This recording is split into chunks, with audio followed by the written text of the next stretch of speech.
Hello guys, এখন আমার চলছে 7 মাসের প্রেগনেন্সি। তো আমি এসেছিলাম কদিনের জন্য শ্বশুরবাড়িতে। তো এখানের যে হেলথে আমি চেকআপ করাতে যাচ্ছি। আমি ২ জায়গার হেলথে চেকআপ করাই কম বেশি। বাপের বাড়িতে আমার চেনা জানা থাকায় ওখানেও হেলথে চেকআপটা হয়ে যায়। আর শ্বশুরবাড়িতে যেহেতু কার্ড করা হয়েছে এজন্য এখানেও আমি চেকআপ করাই মাঝে, মাঝে। যেহেতু এসছিলাম তাই যাচ্ছি একটু চেকআপ করাতে। আর চেকআপ করাতে যেখানটা দিয়ে যাই সেই রাস্তাটা এতটা সুন্দর। দেখো আর দুদিকে কি সুন্দর চাষও হয়েছে। এর আগে যতবার গেছি শাশুড়ির সাথে মানে মায়ের সাথে গেছি বা দিদার সাথে গেছি। তো আজকে সুরজিতের ছুটি থাকায় ভাবলাম যে ওর সাথেই যাওয়া যাক। তো এইজন্য চলে এসেছি। আর আজকে হেলথ মোটামুটি ফাঁকাই আছে। আমাকে ফোন করে বলল এই টাইমটায় আসতে, তো আমি চলে এসেছি এই টাইমটায়।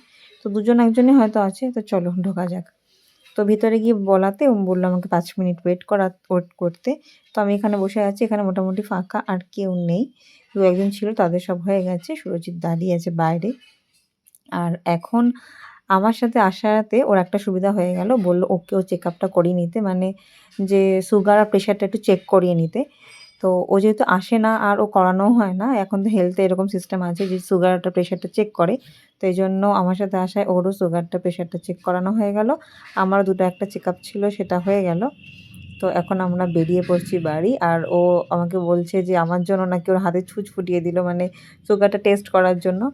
তো বলছে আমার জন্য নাকি আসাতে এরকম হলো ওর। তো যাই হোক, দেখতে দেখতে আমাদের সব হয়ে গেল। আমরা চলে যাচ্ছি বাড়ি। আজকের ব্লগটা এতটুকুই। দেখা হবে নেক্সট ব্লগে।